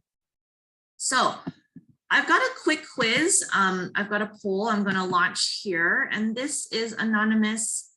It just allows me to see where there might still be some gaps where I need to go over some items more carefully or again. So if you would not mind, please take a moment to do this poll, and we'll be back in about 2 minutes.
All right, thank you for participating. I think I've got a good majority. So let me share the results. Let's go over these questions. So I can use my KIPSA HRA credited at, I swear I changed this, to $2,500 per year service for non-KP dental and vision. This is false. So your KIPSA HRA is only for KIPSA related expenses, so not non-KP. So only KIPSA, Kaiser related dental vision. Question number 2. I can use my KIPSA HRA before I am Medicare eligible. So great job. Yeah, the answer is false. You must be Medicare eligible. KIPSA, Kaiser Permanente Senior Advantage, is a Medicare plan. So it cannot be accessed until you're Medicare eligible. Number 3, the retiree medical benefits I have will never change. And it's a bit of a trick question, but I wanted to put that in to say actually false. And what I want to say to that is they could change. Retiree medical benefits are part of negotiated benefits, so they can come up during negotiations. And back in 2015, I mean, obviously they can change. The whole program changed starting in 2017. And, you know, there are some carve outs for grandfathered people, but really retiree medical benefits can change. When we were negotiating in 2015, we actually thought, you know, that like $1,200 to $1,500 that our retirees are paying because of that 30% cost, is an expense. We're talking that much just for the one person, double that if you have a spouse for the rest of your years. And that's an expense. We thought maybe it might be useful for those folks to actually move to the new KIPSA design. And I remember when I was doing presentations back in 2015, 2016, people would ask me, I'm already retired, or I'm actually grandfathered. How do I get that KIPSA? And I'm like, I'm sorry, that's actually only available for those with the non-grandfathered hire date, or those who wait till 2017 or later. Essentially, though, the union leaders decided not to apply it retroactive. And I think that was, the right choice, because they're also thinking about how would this apply. First of all, how would they get feedback from their retirees? They wanted to go through the right governance, ensure that people had a voice in that type of decision. And then secondly, this would obviously be very disruptive to people to switch designs, even though we thought that cost would have been a huge savings. So it can change. It really is a leadership decision and negotiation for the parties at the time of negotiations, decision at the time, I should say. And I think that's also why it's really important to group those younger employees who will be at the bargaining table when you are retired, and you want them to remember you and your retirement medical benefits, and to help make the best decisions for your future. So, making sure that those folks are active in the union, understand how to negotiate, grooming them and developing to be at the table when you no longer are, is part of, I think, our charge as union members as well. And then finally, number 4, I am 65, my spouse is 64 and not yet Medicare eligible. We both can access my KIPSA plan HRA because I am 65. Oh, great. So you guys, for the most part, got this. This is false because you, again, are the flip switch, right? So actually, I'm sorry. This is a situation in which, yes, you are the flip switch. Yes, you've turned it on, but your spouse who is not yet 65 or Medicare eligible cannot be part of your Medicare design. They will be in that 30% cost share, mirror the active medical plan design. So you've turned on Retire Medical for your family because you are 65 and eligible, but depending on whether your dependents are Medicare eligible or not will determine what type of plan they have. So really great job. Okay, I'm running, I think, a little slow today, actually a lot slow. So I'll try to do my best to catch up on time. And I'm going into the sick leave HRA. This is actually going to be pretty quick. So I saw briefly a question in chat getting there. So your sick leave does have value to you in your retirement. You have a post sick leave account, a bank sick leave account that is accruing your sick hours that you starting in 2005 or later, and that's based on the because of when this particular benefit was negotiated. You must have 15 years of service to get this benefit. So again, 15 years of service, very important. 80% of the value of your bank, that post-bank sick leave, is converted to another HRA. So you will be walking away with 2 HRAs, at least for the case for those who are 2017 or later. This is applicable to our grandfathered employees as well. So grandfathered employees, you have this HRA. You can use it immediately. So you do not have to wait till 65. It's available and established when you retire.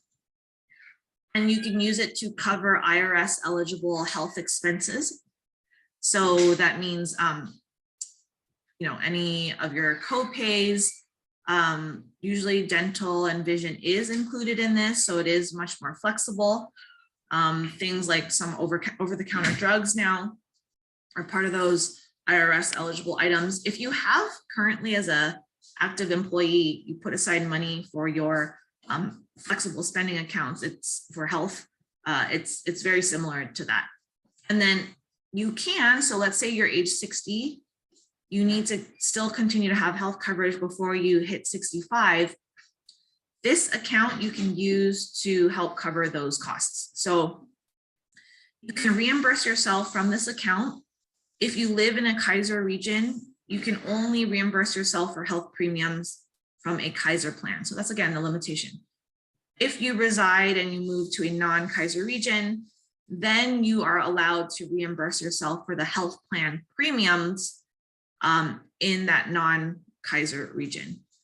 If you are in a Kaiser region and you still opt to take a non-Kaiser plan, again, you cannot pay yourself back for those premiums, but you can reimburse yourself for your copay. So I think one example might be you decide you're retiring at 60, you're going to be on your spouse's employee plan. They're still working. It's not a Kaiser plan. However, so there might be some costs involved if they're, the employer doesn't cover all of it. You won't be able to reimburse yourself for those costs, but you can go to your in-network doctor. You have that copay. You can use this HRA. So this HRA really useful to you in retirement. So I tell people, obviously take your sick leave if you have legitimate illness and need, but don't go blowing it willy-nilly, because you can use this value to cover your health expenses in your retirement, help bridge you to that age 65. So with that, that's actually the whole slide on sick leave. And I've got another poll. So if you could please go ahead and answer the questions there. We'll be back in 2 minutes.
Okay, thank you for participating. So let's take a look here. Okay, so I have to wait till I'm Medicare eligible to use this account. The answer is false. So this one, like I said, is really much more flexible. You just have to make sure you meet eligibility requirements. So 55 and 15 is what gets you this account. So make sure you get that, and then you will be able to convert your sick leave hours. All right, all sick leave hours will be converted for this account. So a little bit of a trick question, but really I'm trying to get at, this is only for your post 2005 hours. So your post-banked sick leave, not your pre-banked sick leave, but I will actually cover what happens to that. So that's false.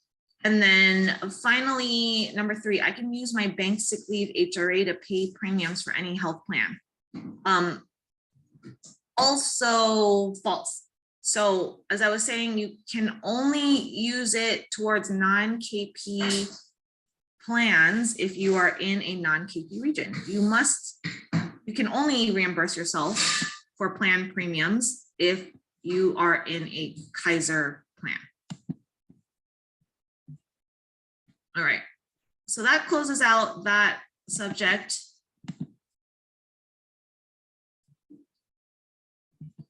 Moving into pension. So this is a huge benefit.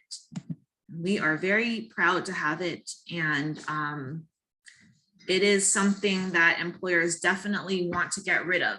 Using the chat, can you tell me why, or why do you think we value as unions this particular benefit so much? Conversely, why do you think employers want to get rid of it?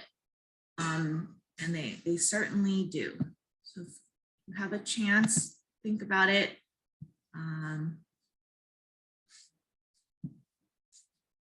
Maybe someone can share in the chat, or if you'd like to actually unmute yourself, please do.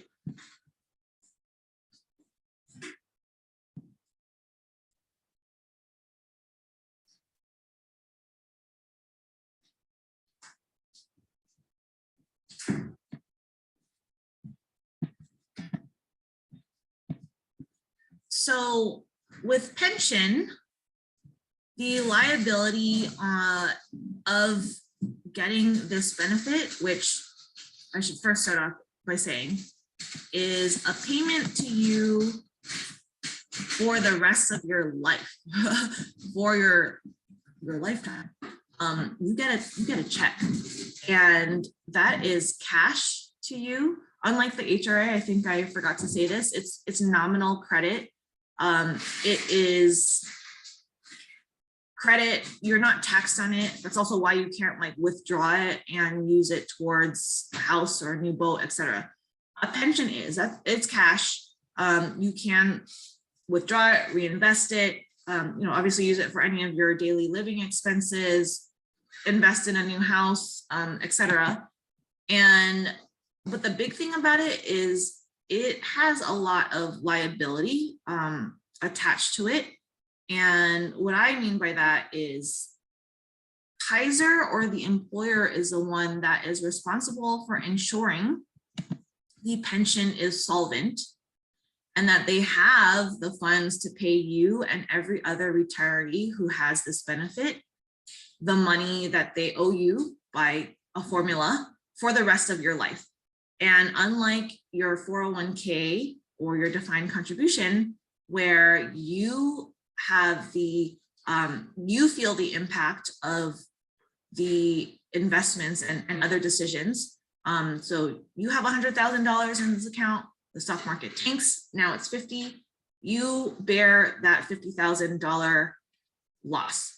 Versus with a pension, that might still be happening, but it is Kaiser's responsibility to ensure that they still can cut you that $2,000 or $3,000 check every single month. And of course they hire financial advisors who manage this specifically. I mean, that's also a boon. As the employee, you don't have to manage that part.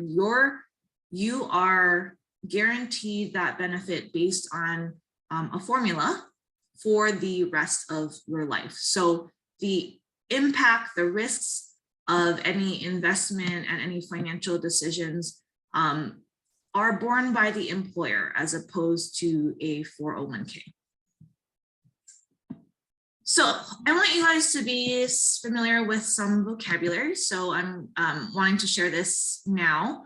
Eligibility for the pension plan. You are eligible on the first anniversary of your hire date after 1,000 compensated hours. So for those who had a break in service, you'll be back in it after your first year. So I'm gonna probably assume that most people are there. Hours of service, again, any compensated hours as an employee. Vesting, so this is a key term. You are vested or you are eligible for a pension payout if you have had 5 years of service. So that means you could have had a very short career at Kaiser. You left after 6 years. You will be eligible to get some sort of payment, very small, but you will be eligible for a pension payment at age 65. And so you need to hit that 5 years.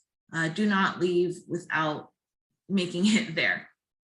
Again, years of service, that term means we're talking 1,000 compensated hours for the purposes of vesting. And then this key term, so be clear about year of service versus a year of credited service. A year of credited service, that term is in the pension award calculation. We're going to look at that formula next, but it's based on either 1,800 hours or 2,000 hours for your particular bargaining unit. It is prorated, so that means you might be someone who worked 1,000 hours, and you'll get, a little bit more than half if you're 1,800. If you're ONA, RN, dental health, dental hygienist, tech, or literally 1/2 of a year if you're in the professional lab professional group. And so that is actually your compensated hours. Again, it's not your FTE status. So you might be even an on-call or per diem person. Your FTE status is, 0.1, let's say, 1 standard hour. And you actually work 1,000 hours. You accrued that amount of time. So you actually would get that half of a year, essentially. So moving into the actual pension formula itself. So there are 3 parts to the formula. The first part is your final average monthly compensation. In short, the employer looks at your last 10 years of employment. They look at your highest 5 consecutively paid years, and typically that'll be your last 5 years of your career, because with the across the board increases, your wages are going up every year. So unless you've really made like a career change and you're switching jobs, your wages have probably been going up. In any case, the employer looks at this portion of your salary and then calculate it as if you are a full-time employee. So really it's just your wage rate, an average of that. And then how many hours you've actually accrued every year, that's where that comes in the second part of this formula, years of credited service. So this is where, to say you might be, have been hired 10 years ago. So you might be a 10-year employee, but if you have been working part-time, you might only have 8 years of credited service or whatnot, depending on your whether you've hit that 1,800 or 2,000 hours. So that's part 2. That's where your actual compensated hours really is valued. And then finally, the last part is called your multiplier. So that's a fraction, and it's 1.45% for those particular bargaining units there, 1.5 for professionals and lab professionals. And, this is a little bit of an aside, but when we talk about raising the floor for our alliance unions, a few years ago, actually, Hawaii, Georgia, and Mid-Atlantic states, all of our unions there had a 1.40% multiplier. So that was our floor, and we were able to raise that to 1.45%. So that was, a huge win. I mean, most employers are getting rid of pensions, they're closing them.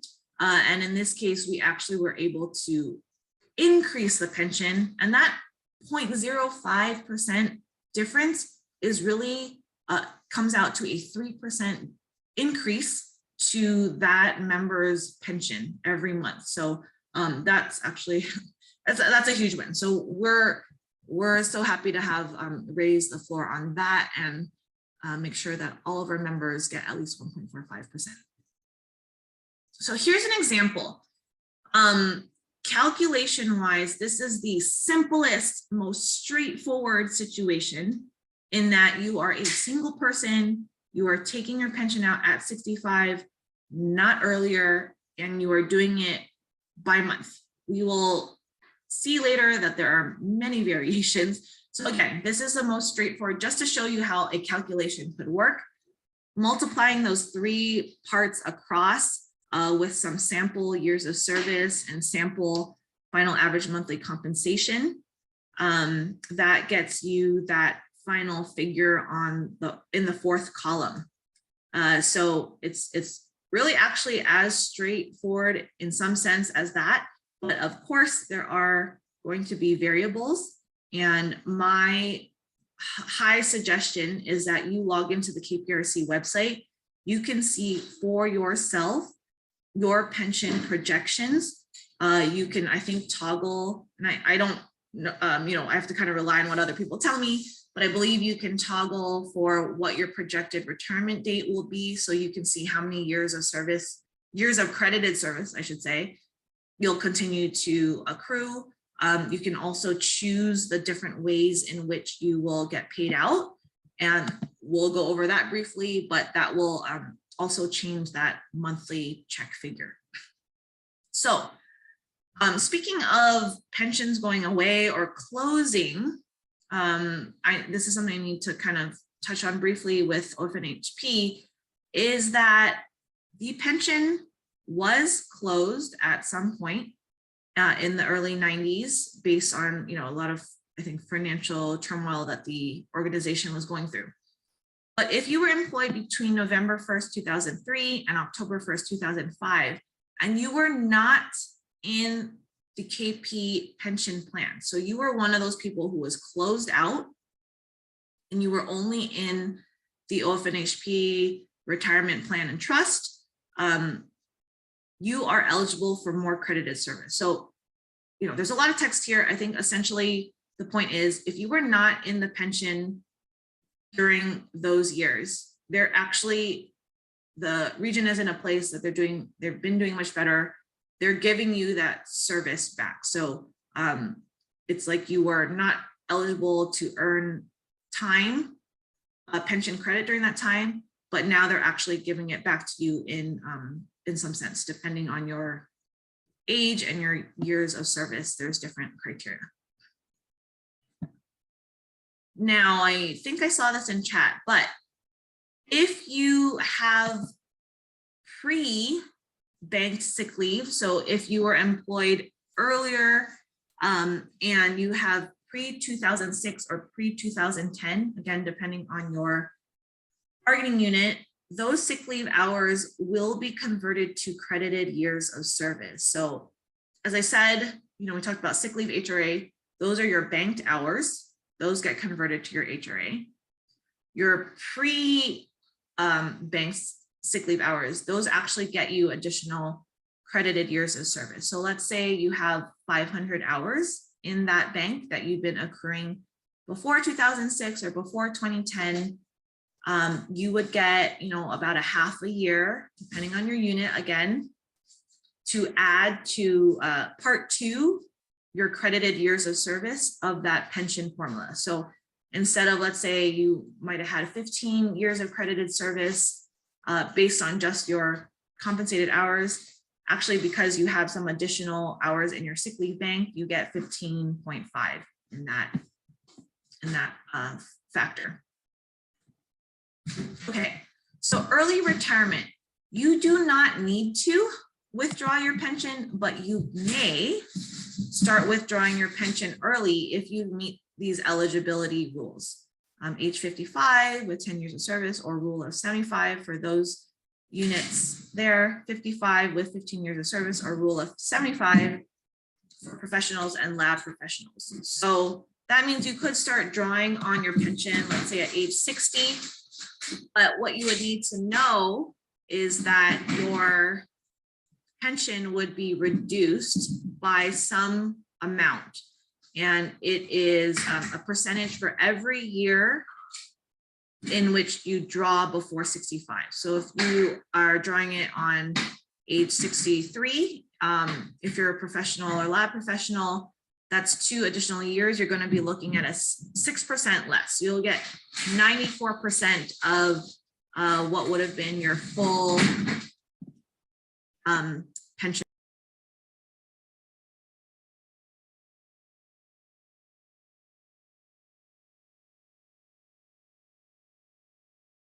Okay, so just know that that's an option. You do not have to, but you certainly can start drawing it early. So that's, when we saw that chart, those samples, like I said, that's the most straightforward. You're taking it out at 65 as a single person monthly payment. But if you draw early, then you have reduction factors. All right, so pension payout options. There are many. And the point here is not to recall all of them, but to know that you have many options, and that depending on your life circumstances, you've got to make the best decision for yourself. So lump sum, I think most people are familiar with. It's a one-time payment.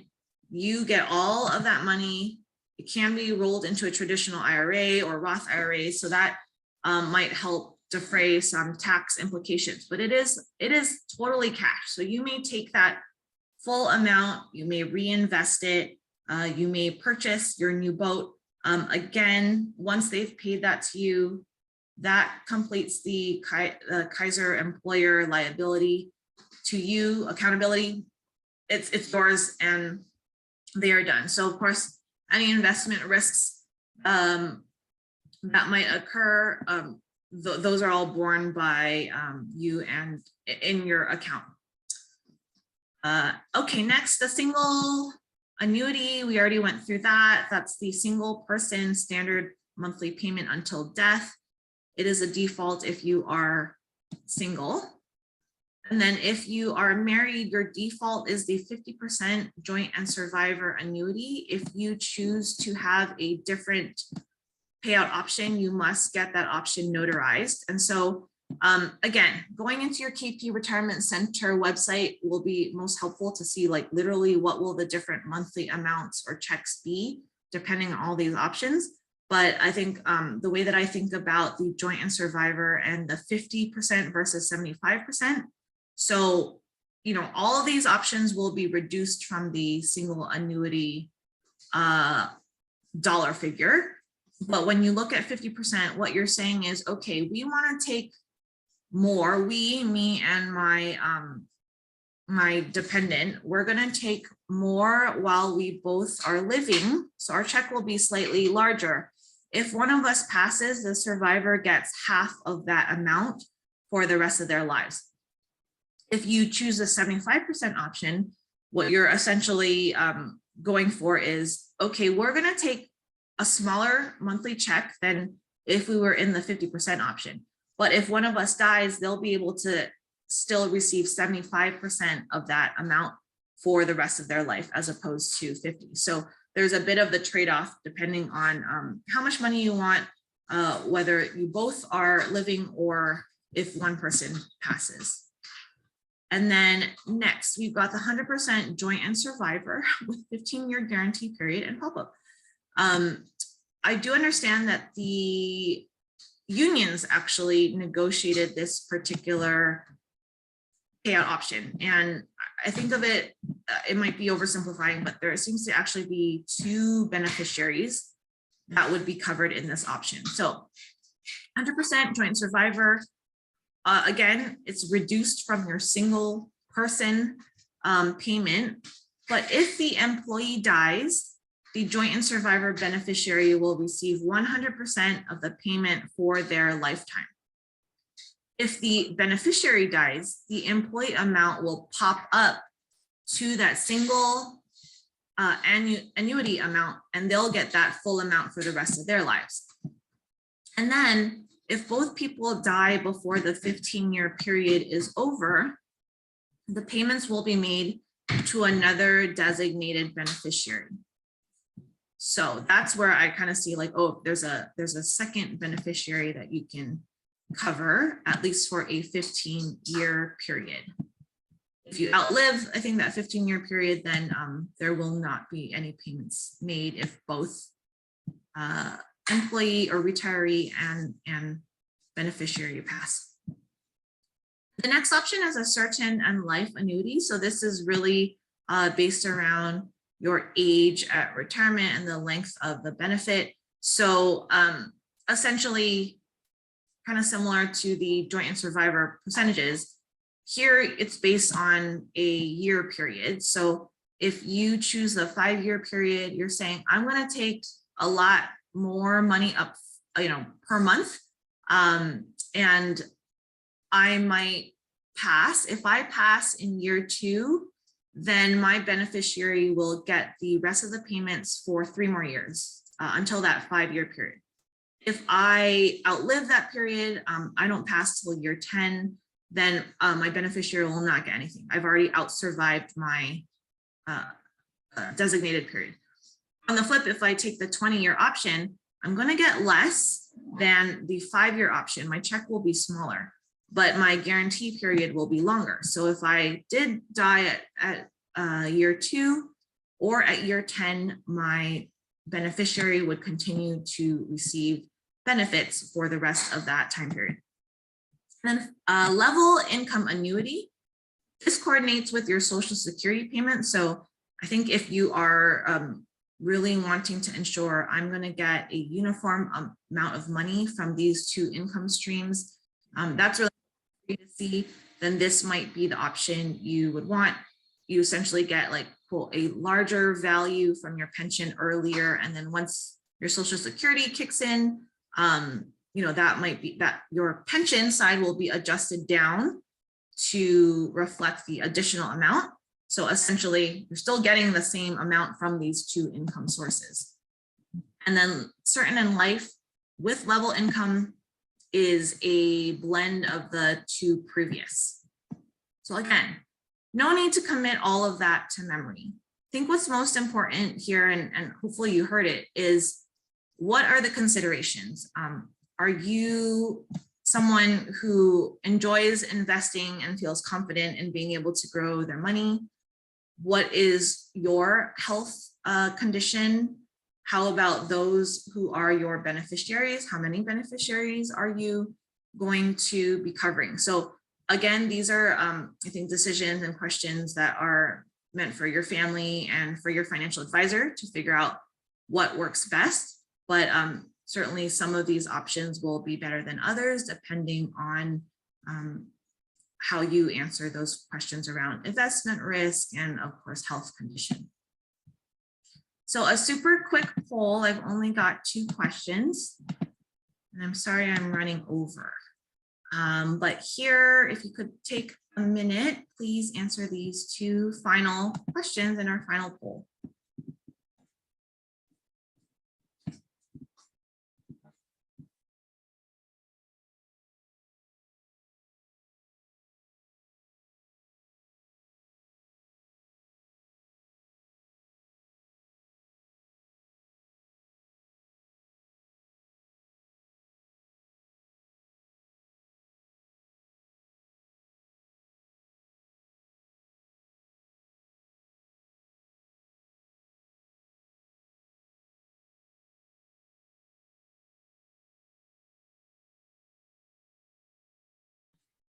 All right, thanks everyone. Let's get going on this final result. And let's see. So first question, my pension credited years of service are based on 1,000 compensated hours. That is false. If it has said years of service only, no credited, then that would be true. Your credited years of service are 1,800 or 2,000, depending on your bargaining unit. And then next question, I am vested in my pension plan after 5 years of service. That is true. You will be vested after 5 years, meaning that you're eligible for a pension payment. It will be very small, but you will be able to get a payment when you are age 65. Okay, so last section today is on your defined contribution plan. So this is a quick call out. I did touch on the region being in poor financial state in the early 90s, and there was an agreement to put people in this OFNHP, KFHP retirement plan and trust.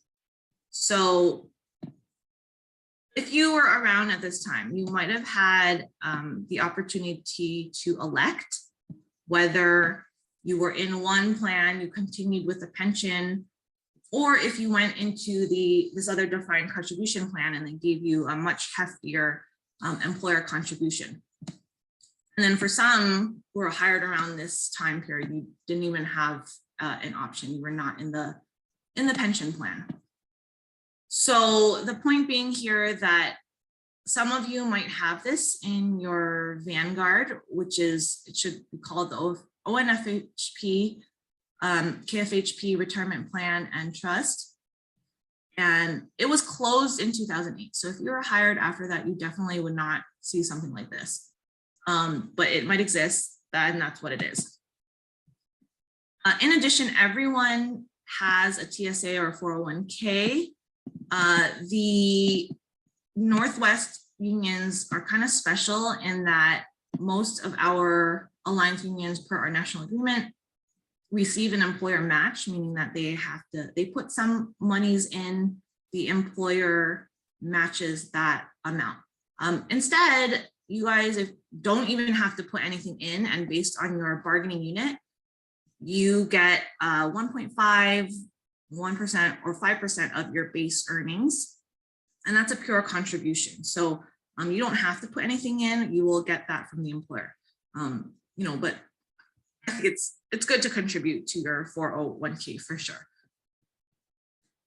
And then finally, per our national agreement, and this will vary year to year, but there is a 1% contribution, employer contribution, that is triggered if the region exceeds the financial target by 0.25 percentage points. So I do know that Northwest didn't hit its financial target this year. It still made money. I think it was a 0.6% year-end operating margin.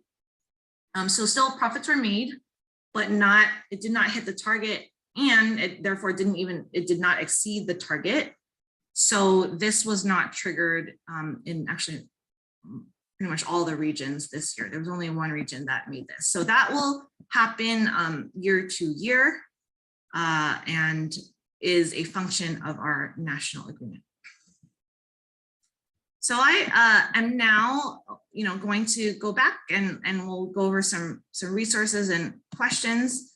I've got my contact info here. I do suggest, though, that you go to your steward or contract specialist first. I've trained them in, similar workshops, and they should be your first point of escalation. If they're not able to answer the question, or in some cases, the situation can be way too complicated, and even I can't, quote, fix it or answer it, they can escalate it to me, and I'm the person that can help give that to Kaiser to review, as well, along with some of my analysis as to what might have gone wrong, or it doesn't seem like this person should be in X. Can you figure out what happened? And obviously, it might be a mistake on their side. So here is a list of resources. I also will share this with OFNHP to put on the website. But the big, I think, items you want to refer to are that KPRC number and the website there, which you can, take that website down now. You also can access it anytime through HR Connect by kind of clicking through their retirement web pages. And that is the place that you want to go, either calling KPRC or looking on that website to see what your years of service are, what your years of credited service are, what your pension payments might look like depending on your retirement date, the option you decide to take, etc.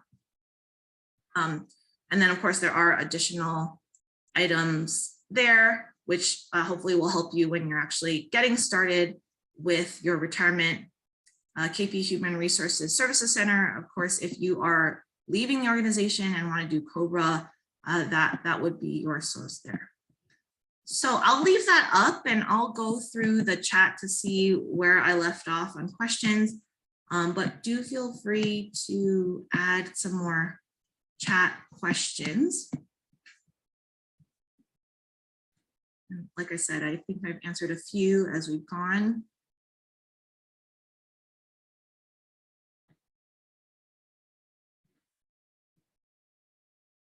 Okay, so just to be clear, can you use your HRA before 65 if you retire early? I think at that point in time, I was talking about the KIPSA HRA. So no, it must be 65, but your sick leave HRA will be available to you immediately upon your retirement.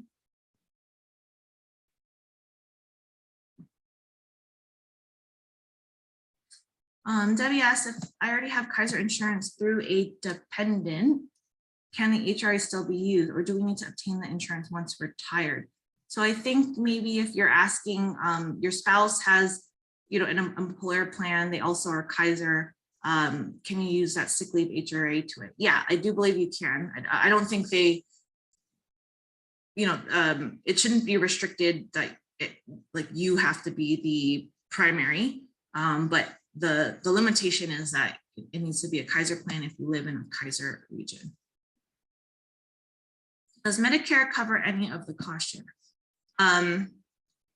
So I think technically, you know, the straightforward answer is no. Actually, really what's happening is you're taking federal Medicare, at least from the individual perspective, you're porting that over to Kaiser. Kaiser's plan is actually federal plus more items. So, you know, that's actually why you see different co-pays, different options. And so, yeah, there's actually maybe some more cost involved, but they're actually providing you a lot more as they're able to coordinate with all, you know, these different Medicare members. Okay, so Laura says, I will not be 65 until 2026. However, I am grandfathered in and my years of service plus age is 99. So if you truly grandfathered, that means you were hired prior to 1985, you didn't have a break in service, that might change your hire date, which I think you should also, you know, be able to see on your retirement center, making sure you know what the hire date on file is. Then yeah, of course, you can retire right now. You already fully exceeded, you met and exceeded that 60 that years of service formula. The only question I have that you didn't share is how many years do you have, because you do need a minimum of 15. So if you've met all those items, you can retire and you would not be, you would be eligible for retirement medical. You can't start them until 2026, however. And since you are grandfathered, you would be in the active medical like plan with that 30% cost share, et cetera. If you know, you didn't have any other additional benefit. So Jennifer asked if you're eligible to retire Kaiser at age 55, are there options for continued health insurance? So that's, you know, where the sick leave HRA comes in, but otherwise there are, you know, that you would need to find a way to cover yourself, whether that be the continuing COBRA, which is, you know, pretty expensive, shopping around for a plan that makes sense for you and your needs, or if your spouse is still working and you get coverage as their dependent. But in any case, you know, that sick leave HRA is that benefit, which will cover you as long as you know, there's value in that bank. How reliable or accurate are the pension estimates? I would say vary. They need to be accurate. And I'm not sure if you mean like from a Kaiser whole perspective, but you know, those are obviously regulated. And in terms of your own, you know, PPRC estimates, I surely hope it is reliable. Credited years of service go to KPRC. Which retirement account is added to by the percentage deduction that I choose out of my paycheck?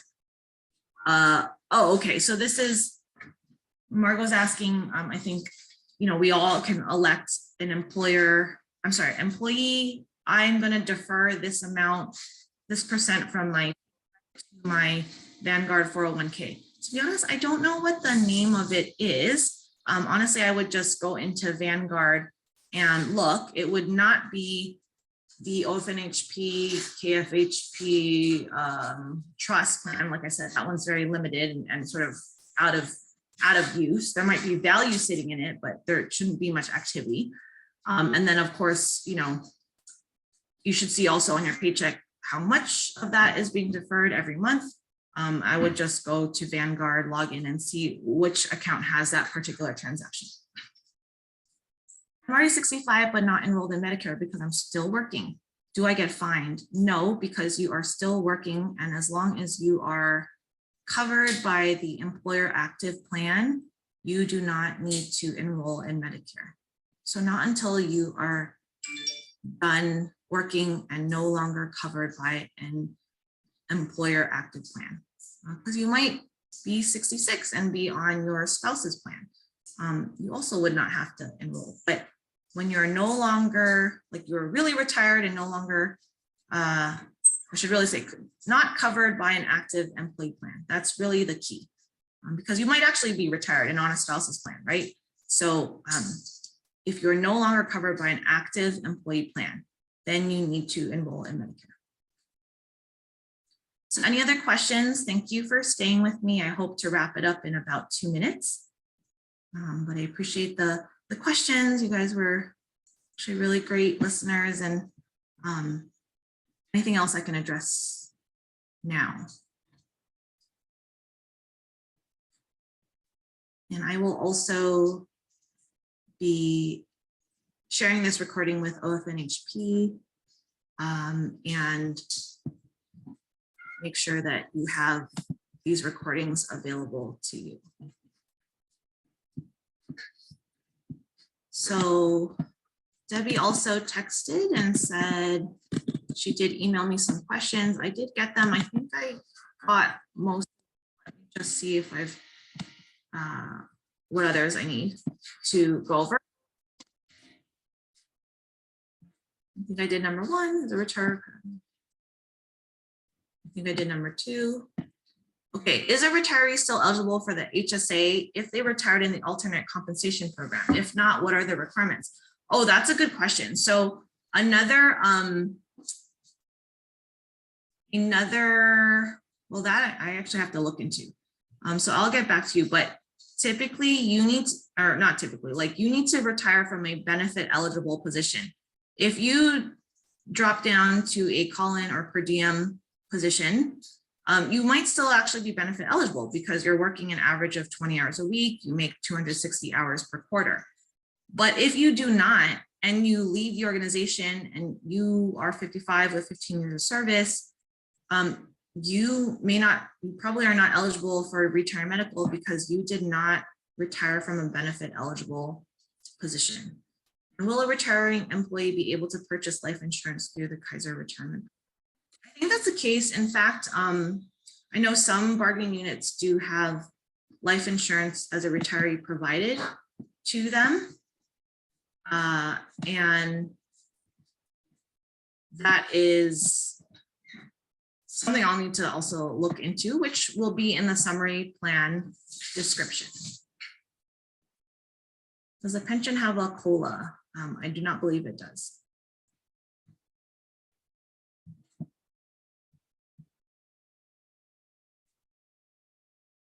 All right, and Pat, what's your question? So my question is, like with the spending account, that does not apply to people who are grandfathered, the HCR or whatever you said, HRA. Mm-hmm.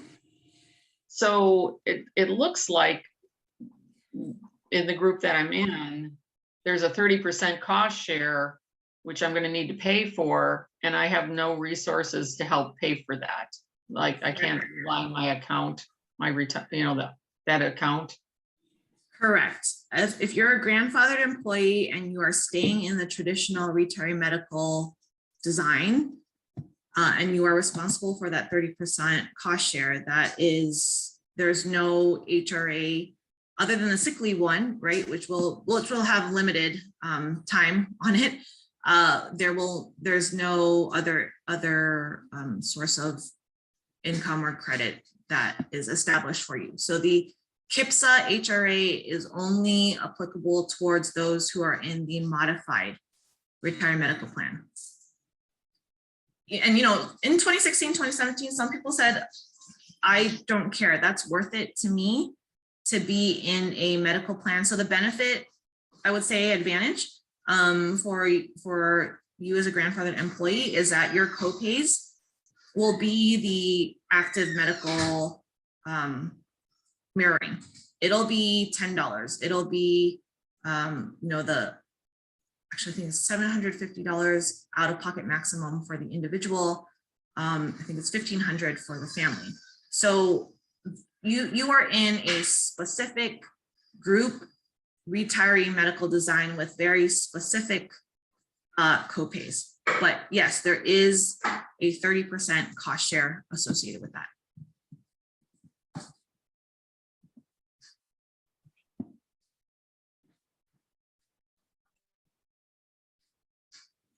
All right, and I think with that, thank you so much for staying with me. I'm gonna wrap it up because I've actually got to run myself. I appreciate your rapt attention. Again, I will have this presentation, I've recorded it, and we'll be providing it to OFNHP to post on their website. And I think they've done that before as well. So thank you all. Take care and be well, and hope to actually maybe see you all in person and do one of these in person when it's safe. Take care.